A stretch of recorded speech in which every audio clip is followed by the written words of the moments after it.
Trump won, Kamala lost, and it wasn't even close, actually. I can prove it. I can and will prove to you that Donald Trump won this debate. Forget the giddiness of the fake news. Forget maybe you got a relative or two saying, oh boy, she got some zingers in. They don't know what they're talking about, all right? There's a reason why they want another debate. Kamala does, because they lost this one, all right? I'll have that in just a little bit. But first, today is, before we get to 9/11, one reason why she lost, this nonsense, right? I could not stand that. Who does this? Huh? That's like an art school when your high school yearbook photographer got a little bit carried away. You know, that was very, very off-putting. But that's just style, okay? I'm talking substance and style. She lost. September 11th, 2001. Where were you? Do you remember? I do. I'll tell you about it tomorrow, maybe. But for now, I want to talk about this. On that day, we were subjected to the worst terror attack ever. This man, Muhammad Atta, was the lead hijacker, all right? One bad guy came into this country actually legally. Yeah, he came here legally with all the right papers and all that stuff. And then the 18 others arrived in America, and it was a scandal, actually, that these guys got here, and it didn't trigger warning bells, something, right? They were all going through the immigration authorities. Something should have been caught. And then they only wanted to learn how to take off in airplanes, not land. The FBI, they were hearing things. Of course, it's the FBI, right? So I want to talk about how 19 hijackers could do what they did, 19 people.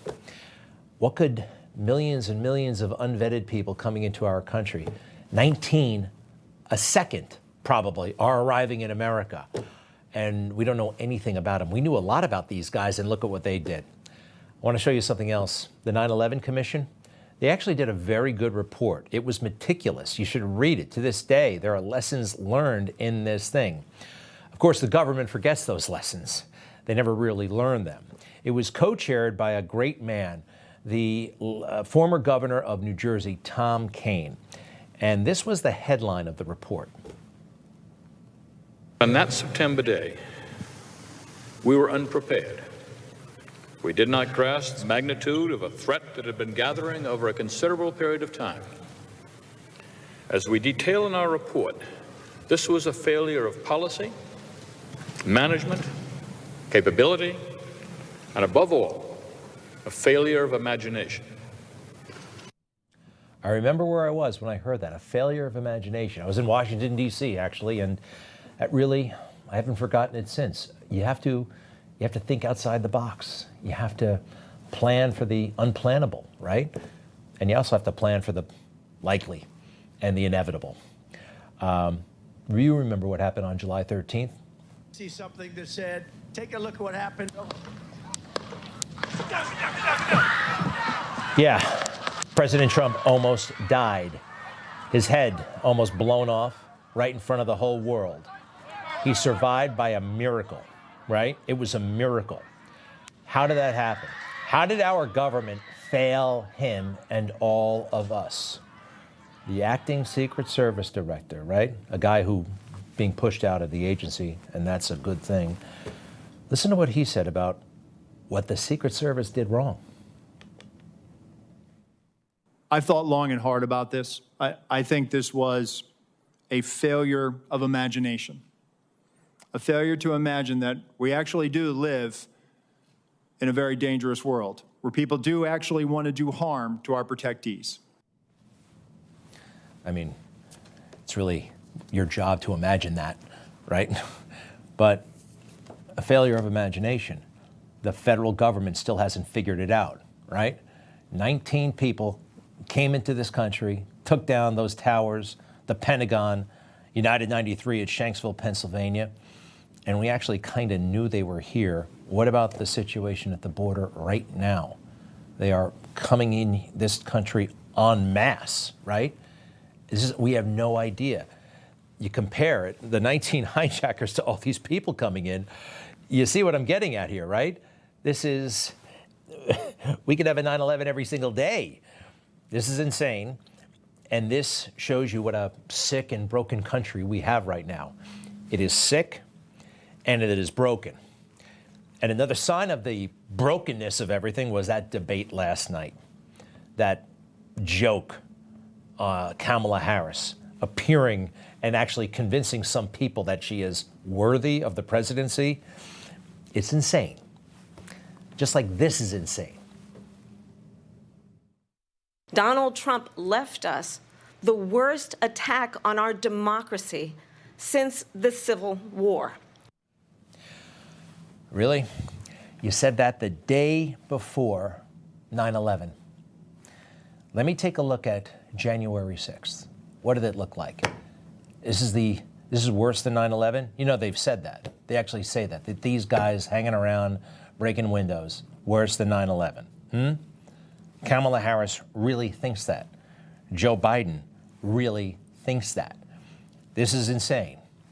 And so is this, that there are certain school districts in America where drag queens are coming to talk to the kids, and if you oppose it, you can be accused of a hate crime. For real. So before I go into some other details of the debate, how do we fix all this?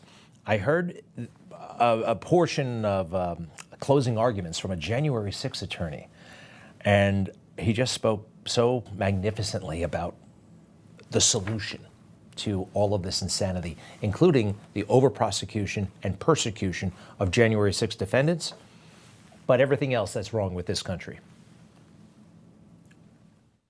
Justice will only be restored to our nation when we turn our eyes to our Father in heaven. So often, when I tell people about the undeniable injustice against January 6ers, they say, well, they shouldn't have been there. How often do we hear that?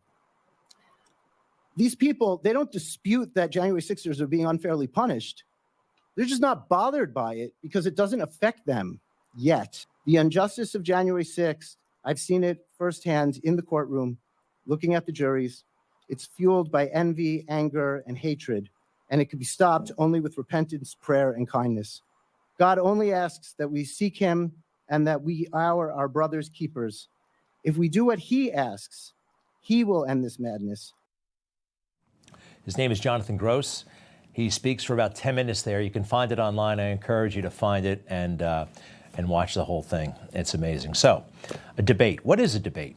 Number one, we all kind of have an idea. They've been doing it since mankind arrived on the scene. Aristotle, Socrates, those guys, Ben Franklin, Hamilton, right? Lincoln, Douglas. And then we have the modern version of this, an ABC News debate. They don't know what a debate is, actually. They don't. I had to look it up just to make sure, because Donald Trump knows what a debate is. Kamala Harris doesn't, neither does the fake news. So, a debate, you come together for an exchange of ideas and you defend those ideas, right?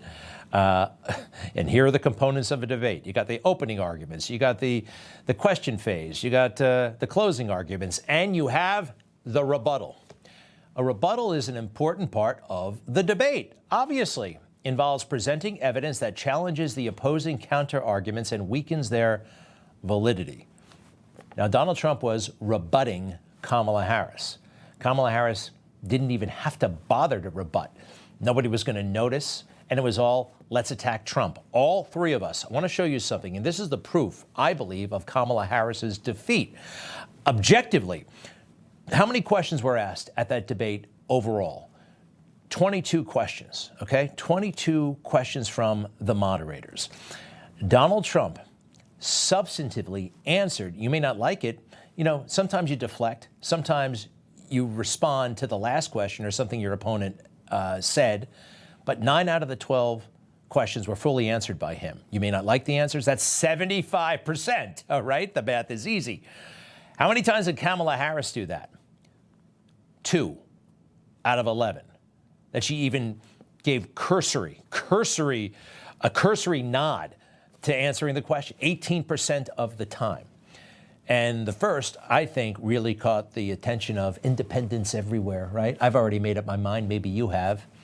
But a lot of independents, they've heard all this January 6th nonsense before. They don't buy it.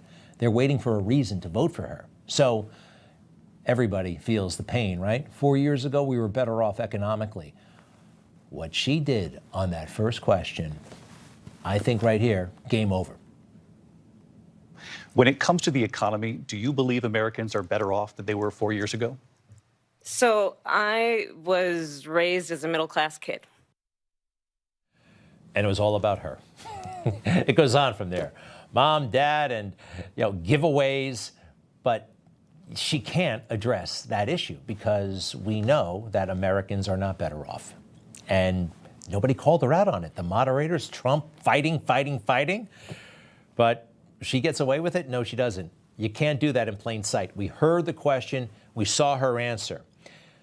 The faces of Kamala, right? I mentioned this a little bit earlier. Annoying, right?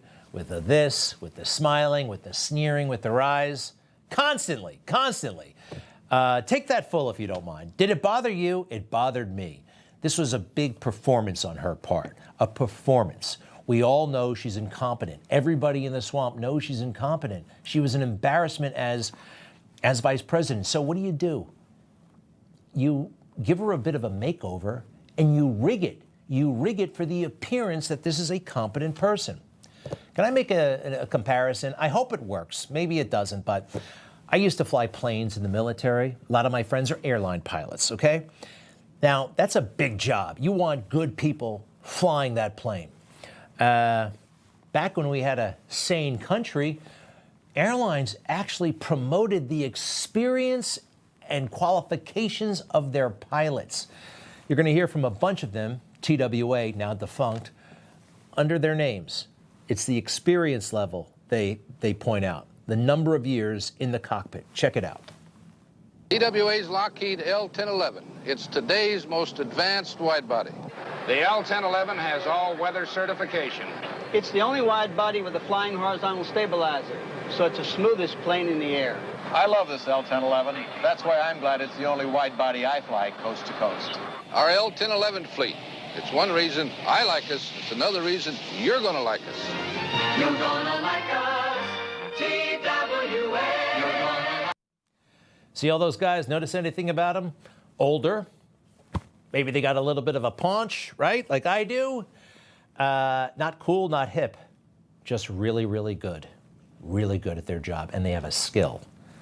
Where are we now? This, I believe, is, well, this is like Kamala Harris in the cockpit. Watch. I bang my own drum. Some think it's noise. I think it's pretty. And so what if I love each sparkle and each bangle?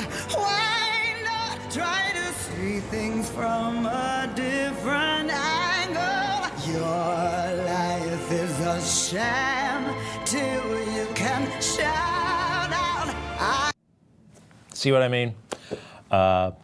Being a whatever, having silly jewelry, that's what it's all about now. Where are the competent people? Where are the experienced people? Trump versus Kamala. Who can really do this job? Who do you want at the helm? Independents, even liberals. Who do you really want? I think the choice is obvious, don't you? And I think it's obvious that Donald Trump won last night.